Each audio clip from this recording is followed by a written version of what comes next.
mau naik pesawat dari Chicago ke New York. Terus tiba-tiba pesawat itu keluar asap. Jadi belum terbang, pesawat masih baru selesai boarding, sudah mau jalan, tiba-tiba keluar asap. Saya teks Pak Andi sama teman pendeta lain, tolong doakan. Kemudian pilot bilang, everybody move, keluar semua. Terus pilot bilang, saya juga nggak tahu asap datang dari mana. Tiba-tiba gelap di dalam pesawat. Terus ambil handphone supaya bisa lihat kita keluar semua. Pas keluar semua, barang-barang semua bawa di luar. First time, puluhan tahun saya bepergian, pertama kali kejadian. Terus semua keluar, saya ke agent di depan, saya bilang, saya nggak mau naik pesawat ini. Terus dia bilang, oke, kok nggak masalah. Terus saya bilang, no, saya mau ganti pesawat. Terus dia bilang, pergi ke tempat agent yang lain untuk mau ganti pesawat. Setelah saya ganti pesawat untuk next flight, saya kembali ke lokasi itu, sudah tutup semua dan betul-betul close dan pesawat itu benar-benar rusak. Selesai itu saya, Tuhan, apa ya yang terjadi gitu ya, apa yang Tuhan sedang bicara sama saya khususnya. Saya hanya dapat bahwa rancangan Tuhan dalam hidup kita bukan kecelakaan, bukan menderita, bukan bangkrut, bukan susah, tapi rancangan Tuhan itu yang terbaik buat kita. Jadi saudara yang dikasih Tuhan, terus percaya kepada Tuhan. Yang kedua, berarti Tuhan masih mau pakai saya untuk boleh menjadi berkat bagi banyak jiwa-jiwa. Jadi saudara yang dikasih Tuhan, terus berharap sama Tuhan. Saya selalu percaya bahwa Tuhan jaga kita seperti biji matanya. Ya, dan saya juga percaya bahwa Allah Israel tidak pernah tertidur menolong kita. Beri tepuk tangan buat Tuhan. Haleluya. Lebih meriah bagi Tuhan. Engkau yang layak menerima hormat Tuhan. Pujian hanya bagimu, kemuliaan hanya bagimu Tuhan. Dalam nama Yesus. Mazmur, tetap berdiri baca firman Tuhan. Mazmur 41, coba kita lihat ayat 9-10. Saya diingatkan Roh Kudus. Thank you tim Praise and Worship. Mazmur 41 ayat yang ke 9-10. Roh Kudus ingatkan tiba-tiba ayat itu.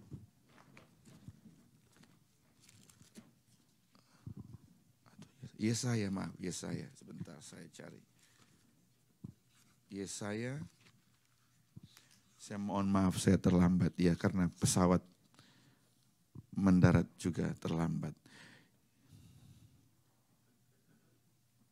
Oh iya betul. 41 ayat 8. Yesaya 41 ayat 8 sampai dengan ayat yang ke-10 kita baca sama-sama dengan suara yang nyaring. 1, 2, 3. Tapi engkau hai Israel hambaku, hai Yakub yang telah kupilih, keturunan Abraham yang kukasihi. Engkau yang telah kuambil dari ujung-ujung bumi dan yang telah kupanggil dari penjuru-penjurunya. Aku berkata kepadamu, engkau hambaku, aku telah memilih engkau dan tidak menolak engkau. 10. Janganlah takut sebab aku menyertai engkau. Janganlah bimbang sebab aku ini Allahmu. Aku akan meneguhkan bahkan akan menolong engkau. Aku akan memegang engkau dengan tangan kananku yang membawa kemenangan. Tepuk tangan bagi Raja kita. Haleluya. Silakan duduk semuanya. Puji Tuhan. Shalom. Saudara yang dikasih Tuhan, pesan Tuhan tahun ini adalah bangkit dan jadi pemenang. Bangkit dan jadi pemenang. Karena kenapa saudara? Makin hari makin susah ya.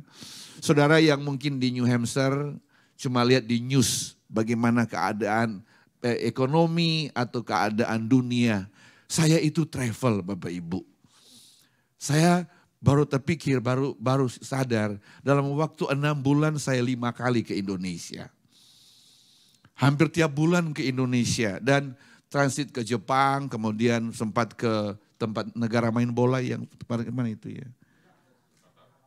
Qatar. Nah, saudara dikasih Tuhan, you tahu di Qatar itu waktu bangun stadion itu yang mati 6.500 orang. Untuk bangun itu. Yang paling banyak mati pada saat tahun 2019. Bukan karena COVID, tapi karena kepanasan. Nah, pada waktu saya baca itu Bapak Ibu, orang cuma lihat megah. Wah, bola atau stadionnya bagus. Tapi yang bangun itu banyak yang mati. Nah, saudara ini kasih Tuhan, mari kita selalu juga memandang kepada Tuhan. Seringkali kita melihat dunia. Kita melihat dunia, wah hebat, bagus. Tapi kita nggak pernah tahu kedalaman itu apa yang, what's going on, apa yang terjadi. Nah, dalam hidup kita, mari selalu kita memandang dengan kacamata Tuhan dalam hidup kita. Siapa kita? Alkitab berkata bahwa Tuhan tebus kita dengan darah yang mahal. Dalam Korintus pasal 10 ayat yang ke-19-20 dia bilang begitu. Korintus ya, 1 Korintus 6. Dia bilang begini, tidak tahukah kamu bahwa tubuhmu adalah bait Allah? Tubuh kita ini adalah bait Allah dan roh Allah diam dalam kita. Tidak tahukah kamu, kata firman Tuhan. Kemudian ayat 20 dia bilang bahwa aku telah membeli kamu, aku membeli kamu dengan harga yang lunas dibayar. Kita ini dibeli dengan harga yang lunas dibayar, dengan darah yang mahal. Kita mesti mengerti dulu siapa kita. Kita ini dibeli dengan harga yang mahal. Nah, kalau Tuhan beli kita dengan harga yang mahal, yes, thank you. Kamu telah dibeli dan harganya telah lunas dibayar, karena itu muliakan Allah dengan tubuhmu, kata firman Tuhan. Muliakan Allah dengan tubuhmu. Nah, jadi kita sebagai orang percaya mengerti kita ini ditebus, kita dibeli dengan harga yang mahal. Minggu depan kita ada perjamuan kudus. Makanya penting sekali, kenapa setiap kali kita ambil perjamuan kudus, Alkitab bilang, setiap kali kamu melakukan ini, kamu ingat akan aku. Kita ingat apanya? Ingat pertolongannya, seperti saya contoh semalam itu. Harusnya mungkin coba keluar asap waktu terbang di udara, mati semua kita. Pilot aja gak tahu. Dia juga gak pernah mengalami seperti itu. But anyway, jadi kesaksian ini saya mau beritahu kepada saudara bahwa Tuhan itu memperlihatkan kepada saya bahwa bukan hanya kepada saya. Orang-orang juga yang di dalam pesawat itu pasti juga akan berkata, oh Tuhan masih ada kesempatan hidup nih. Mereka pasti akan mungkin bersaksi kepada keluarga bahwa Tuhan itu nyata, Tuhan itu ada. Kalau enggak, mati semua kita. Nah, kalau dalam kesaksian, saya pernah mengalami pesawat ada bom dari Greek Yunani mau pergi ke Tel Aviv, Israel. Pesawat waktu multinasional perang. Pernah ditangkap di Cina gara-gara bawa Alkitab. Jadi kalau mau lihat kalau mau tarik garis panjang, saya seperti melihat tangan Tuhan yang memegang hidup saya.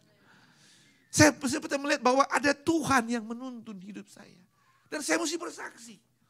Supaya saya di mimbar ini juga berkata bahwa Tuhan kita itu Tuhan hidup, Tuhan yang nyata. Ternyata dan saya juga harus betul-betul hidup seperti firman Tuhan. Nanti sebentar pengurapan. Seperti saya bilang, kalau saya menumpangkan tangan sama saudara, kalau saya tidak kudus, betapa berdosanya saya. Berarti saya akan mentransfer roh yang tidak kudus. Dan saya akan bertanggung jawab sama Tuhan istilahnya. Nah, jadi sudah dikasih Tuhan. Hari ini Tuhan cuma mau bilang sama kita bahwa ayo percaya dan kita bangkit iman kita. Percaya bahwa dia Tuhan. Memegang kita dengan tangan kanan yang membawa kemenangan, kata firman Tuhan. Membawa kita dengan tangan membawa kemenangan. Semalam saya satu kesaksian, saya lagi habis ibadah di Indianapolis. ibadah Indianapolis, kemudian satu ibu dia diam-diam. Kemudian saya bilang, ibu banyak sekali persoalan ya. Tiba-tiba dia nangis, kita lagi makan banyak orang, dia nangis di depan meja. Di banyak orang dia nangis, dia sudah gak tahan, maaf Pak. Singkat cerita, saya bilang, ibu gak usah cerita sama saya, ibu punya persoalan. Tetapi yang saya tahu bahwa ibu terlalu banyak stres, pikiran. Kemudian dia cerita dia punya masalah. Kemudian saya bilang sama dia, karena kamu punya pikiran banyak, akibatnya ibu tidak bisa tidur. Dia lebih syok lagi. Dia tidak pernah cerita sama saya, tidak pernah cerita sama orang-orang. Kemudian dia bilang, saya ini sakit. Iya, kamu ini sakit. Badanmu sakit karena kamu tidak bisa tidur. Mengakibatkan kamu punya tekanan darah naik. Lebih syok dia, betul Pak. Ya sudah, gak usah bilang saya betul, memang betul. But anyway, saya bilang, ibu stop berusaha mengandalkan kekuatanmu sendiri. Stop andalkan kekuatan sendiri. Kenapa? Seringkali kita itu selalu berusaha dengan kekuatan kita sendiri. Saudara yang dikasih Tuhan. Alkitab bilang terkutuklah orang yang mengandalkan manusia. Terkutuklah orang yang mengandalkan kekuatan sendiri. Tapi diberkatilah orang yang mengandalkan Tuhan. Nah kita nih seringkali lakukan itu. Bukan hanya ibu ini, tapi kita seringkali berpikir seperti itu. Jangankan jemaat, pendeta pun seperti itu. Manusia lakukan itu. Makanya firman Allah berkata, Yesus bilang, marilah kepadaku kamu yang letih, lesu, beban berat. Kata firman Allah, aku berikan kelegaan kepadamu. Dia gak bilang mari orang Kristen, mari kamu yang cakep dan cantik, atau mari kamu yang kaya miskin. No, marilah kepadaku semua. Dia gak bilang kamu agama dari mana, orang dari mana. Dia bilang marilah kepadaku semua yang letih, lesu, beban. Aku berikan kelegaan kepadamu, kata firman Tuhan. Dan dalam pasal itu dibilang apa? Carilah dahulu kerajaan Allah dan kebenarannya, maka semuanya akan ditambahkan kepadamu. Setelah saya ngomong ini semua, sebelum saya pamit, dia bilang begini, saya dulu Pak ke gereja. Tapi sekarang karena pergumulan, akhirnya saya tidak ke gereja lagi. Saya bilang, itu titik persoalan yang ibu sedang hadapi. Bukan sakit sekarang, bukan stres sekarang. Di situ awal masalah. Kita mulai melupakan Tuhan. Kerja, dia bilang kerja sampai 12 jam mungkin berulang. Karena untuk supaya memenuhi kebutuhan keluarga. Terus aku bilang sama ibu, masalah kita ini. Rumah tangga hancur cuma gara-gara ini. Hidup kita hancur gara-gara ini. Gereja pun bisa hancur cuma gara-gara ini. Kita bisa apapun yang kita masalah kita sedang hadapi karena gara ini. Saya bilang sama ibu ini, tahu nggak? Bukan soal kamu nggak bisa tidur, bukan kamu masalah kamu, cuma karena masalah ini. Jadi garis panjang ibu ini menceritakan masalah keluarganya. Saya nggak usah cerita dia punya keluarga, tapi intinya apa? Akar segala kejahatan karena ini. Saudara, saya tadinya nggak mau ngomong. Nanti karena aku berpikir, nanti banyak orang berpikir Pak ngomong duit lagi. Tapi apa yang saudara ternyata setan pakai itu supaya kita hamba-hamba Tuhan itu nggak ngomong mengakibatkan kita susah. Kita menderita. Makanya Tuhan juga bilang begini, jangan kamu punya dua tuan. Jadi ini sejajar dengan ini. Jangan kamu punya dua tuan. Kalau kamu punya dua tuan, kamu akan membenci yang satu dan mengasihi yang lain. Dan itu yang kita hadapi setiap hari. Kita bangun pagi. Yang kita pikir ini kerja. Makanya sangat tipis sekali antara kita mau pelayanan, mau ke gereja, sama dengan mau kerja. Pak saya kan mesti kerja. Nanti kan saya juga kasih perpuluhan. No, Tuhan gak mau lihat soal perpuluhan atau yuk kerja. Tuhan mau lihat hati kita.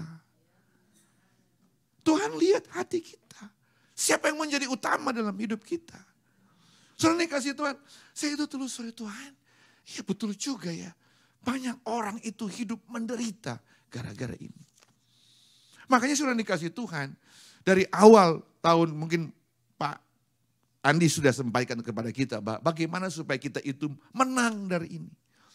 Pertama kita mesti mengerti dulu, yang kita makan tiap hari, roti, nasi itu Tuhan sediakan. Dalam 2 Korintus pasal yang ke-9 ayat 10, Alkitab bilang begini, Ia yang menyediakan benih.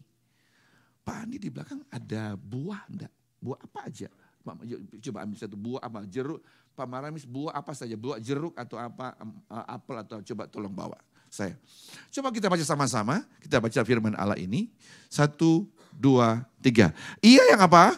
Ia yang menyediakan benih bagi penabur. Dan roti untuk dimakan. Ia juga yang akan menyediakan benih bagi kamu. Dan melipat gandakannya. Dan menumbuhkan buah-buah apa? Ia itu siapa? Thank you. Boleh ada video apa foto tentang jeruk nggak? Buah pohon jeruk yang banyak. Nah, mari sama-sama kita baca sama jemaah sekali lagi 1, 2, 3 biar kita. Ia yang apa? Ia itu siapa? Ia siapa? Tuhan. Ia yang menyediakan benih bagi penabur. Terus apa lagi? Dan roti untuk apa? Roti untuk dimakan. Terus apa lagi kata firman Allah?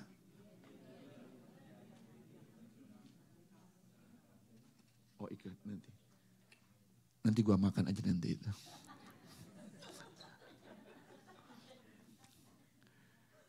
Ia yang menyediakan benih bagi penabur. Yang sediakan benih adalah Tuhan. Tuhan juga dan roti untuk dimakan Tuhan yang sediakan. Ia juga yang akan apa? Menyediakan benih bagi kamu dan melipat gandakannya dan menumbuhkan buah-buah. Pak Andi coba cari buahnya, bijinya, ada bijinya di dalam. Tolong cari bijinya di dalam. Saudara tahu, satu biji itu orange, kalau bisa ada foto orange, dari satu biji orange, ada ketemu bijinya Pak. Thank you, satu biji saja. Kata firman Tuhan bahwa satu benih yang kasih biji ini benih Tuhan. Ya, ini biji. Kata firman Tuhan, nah dari banyak pohon ini, dari banyak buah, dari satu biji. Ya, dari satu biji kemudian begitu banyak buah. Nah dari banyak buah ini yang tanam siapa? Yang tanam? Kita yang tanam, right? Jadi yang tanam atau yang tabur adalah manusia. Yang tumbuhkan siapa? Tuhan. Yang lipat gandakan? Tuhan. Jadi tugas kita ngapain? Tabur. Tugas kita tanam, tabur. Tabur apa? Tabur kasih, tabur pengampunan, tabur kasih sayang, dan tabur berkat. Itu tugas kita. Tugas Tuhan adalah menumbuhkan. Tugas saya, Nehemia adalah benih yang Tuhan selamatkan. Dan saya, benih, saya harus pergi menabur Injil. Kabarkan Injil, kabarkan kabar baik. Kemudian Tuhan yang lipat gandakan, selamatkan jiwa-jiwa. Tuhan, bagian Tuhan yang menyelamatkan jiwa-jiwa. Bagian saya hanya tabur, sampaikan kabar baik kepada saudara. Ia yang menyediakan benih, dia juga yang akan melipat gandakan. Kata firman Tuhan. Nah saudara, bukan sampai situ ayat firman Tuhan. Coba ayat berikutnya kembali kepada firman Allah. Jadi saudara dikasih Tuhan, dari buah ini, setelah ditanam dari buah ini, diapain? Tadi kita lihat gambar, dijual. Setelah dijual, menghasilkan berkat. Nah, dari banyak jeruk itu, pilihan ada pada kita. Kita mau tabur berapa biji lagi? Kalau pohon itu berbuah banyak, kita makan semuanya, tidak ada benih lagi untuk kita tanam. Jadi soal dikasih Tuhan, dari benih tadi, dari satu biji, ini tidak ada arti. Tapi tahukah saudara, seharga ini adalah more than $10 billion. Karena dari tidak berharga ini dilipat gandakan. Bertumbuh, berbuah, dijual, menjadi 1.000 pohon, 10.000 pohon berbuah dan dijual dari satu biji benih. Dan Yesus datang seperti ini. Dia harus mati. Ingat, biji ini tanam, mati, dia mati baru tumbuh. Yesus juga datang.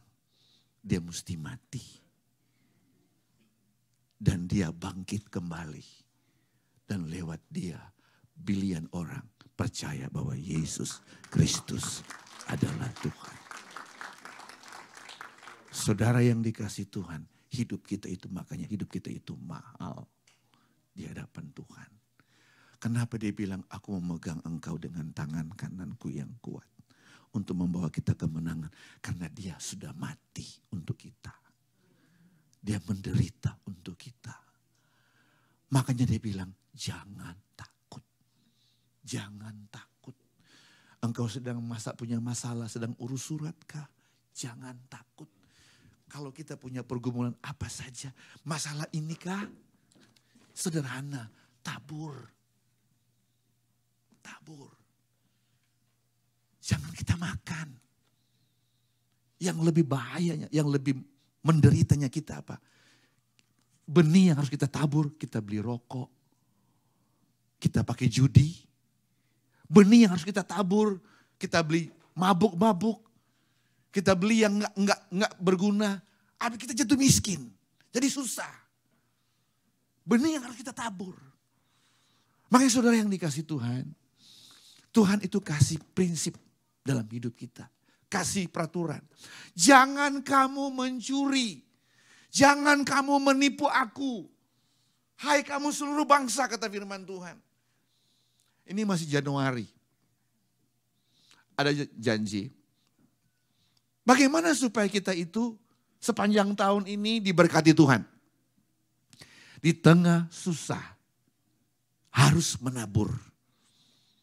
Di tengah sakit hati. Sama seperti ibu itu semalam bilang, kamu harus menabur kasih. Harus ada pengampunan. Jangan simpan pahit, kamu akan menderita. Dalam Kejadian 26 ayat 1, sebentar lagi saya selesai.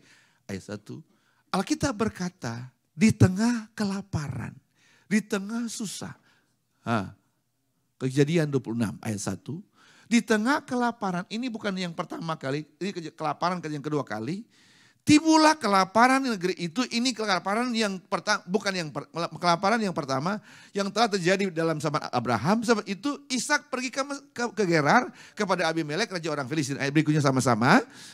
Lalu Tuhan menampakkan diri kepadanya serta berfirman, jangan pergi ke Mesir. Jangan diam di negeri yang akan dikatakan kepadamu. Artinya Ishak karena susah, lebih baik gue lari deh. Lebih baik gue pulang Indo.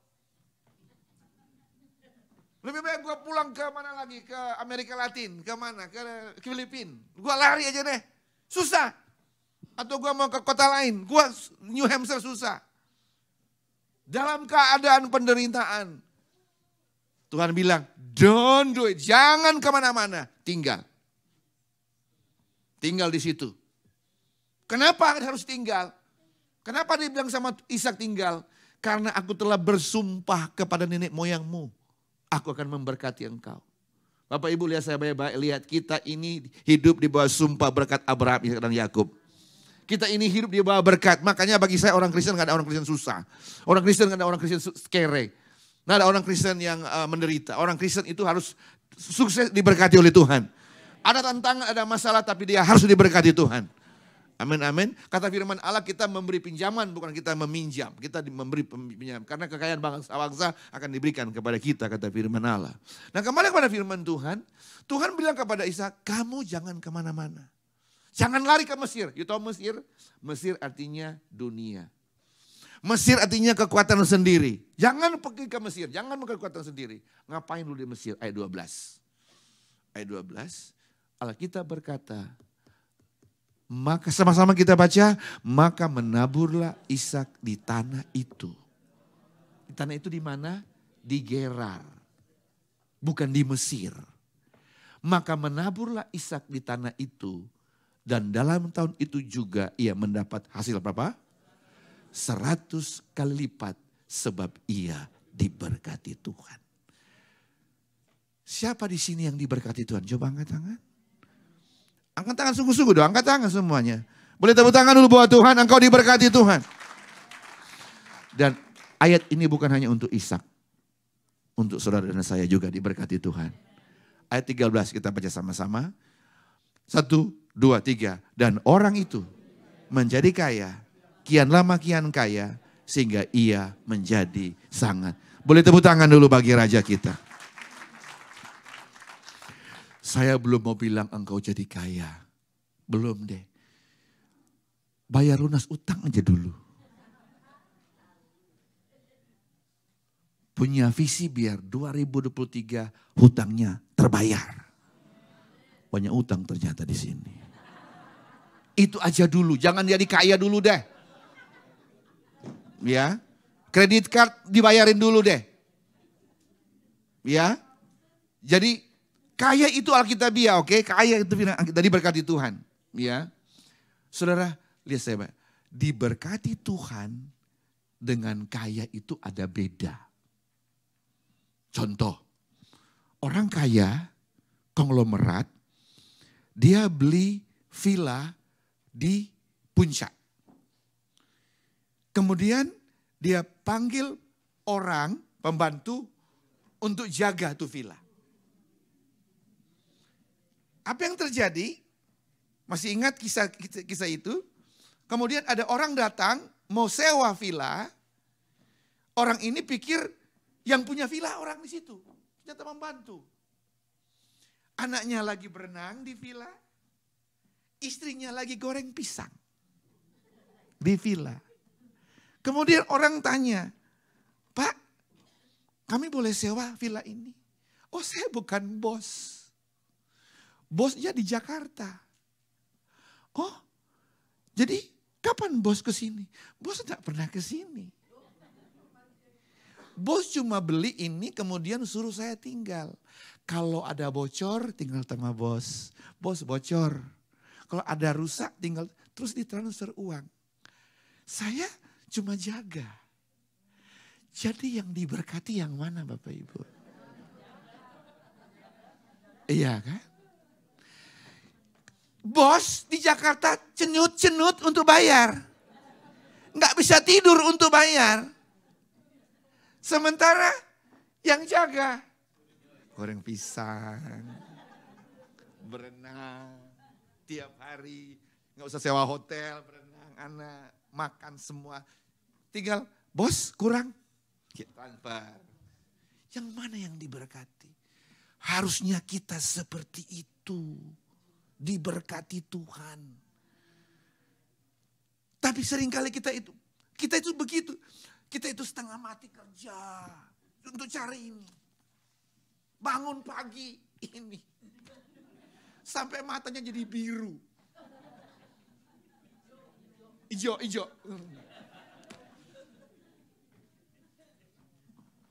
Mikirin mau bayar rent, bayar mortgage. Ini yang pikir. Sampai ini kita lupa baca.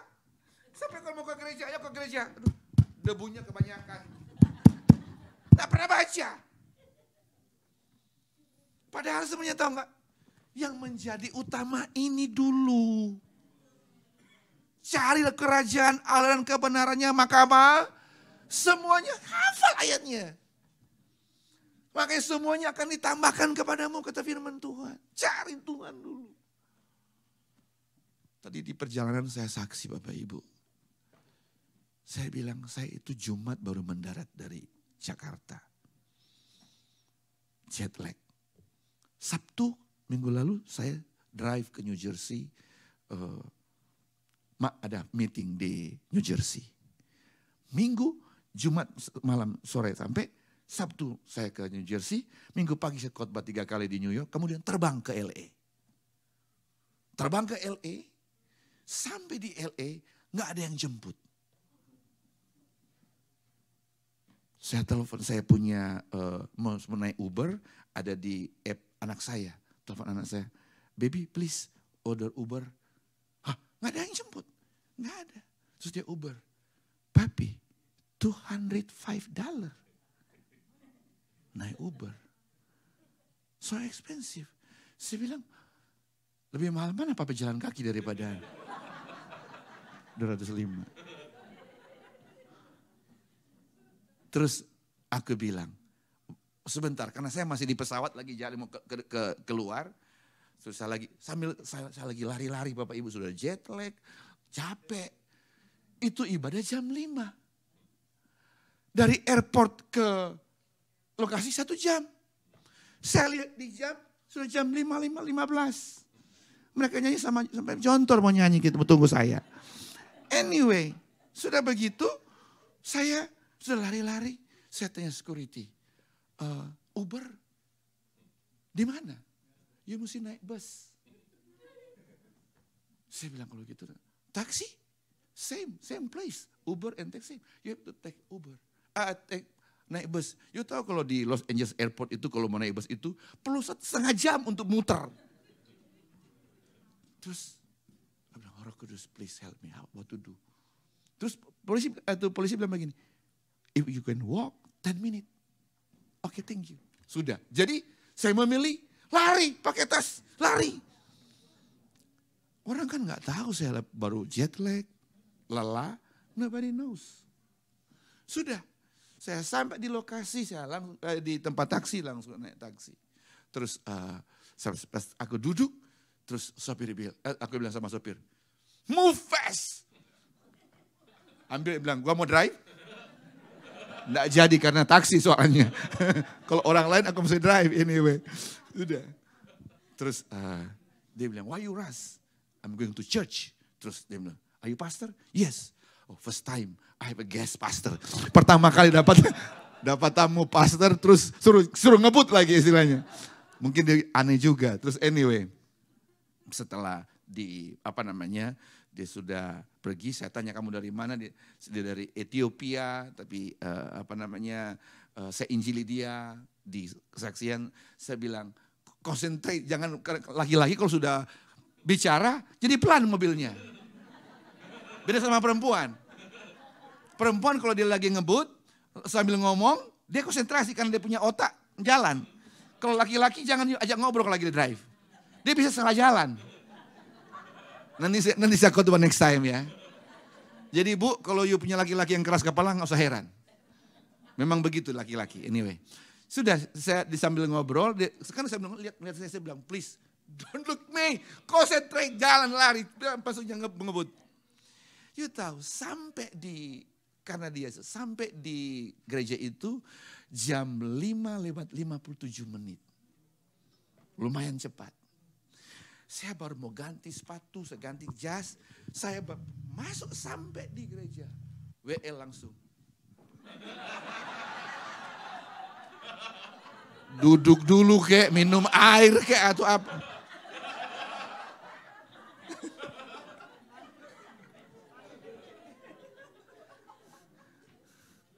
Nyanyi kayak satu lagu kayak atau apa.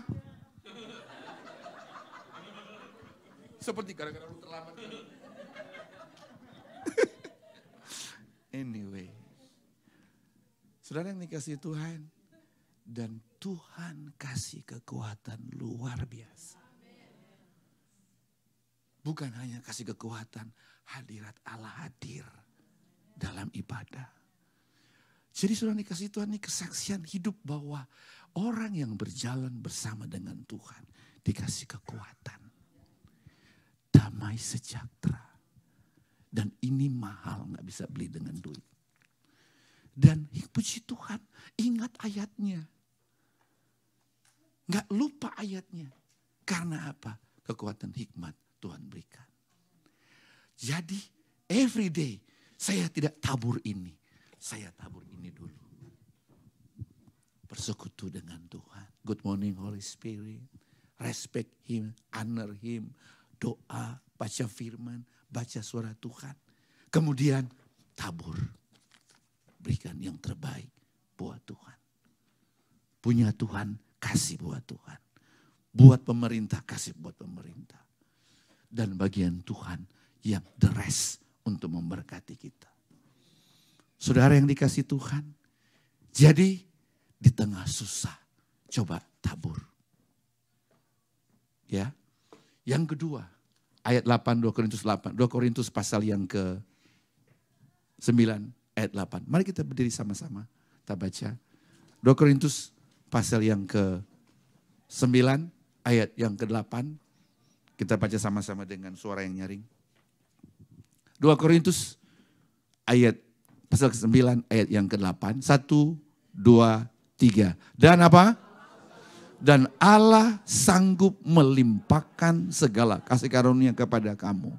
Supaya kamu senantiasa berkecukupan di dalam segala sesuatu.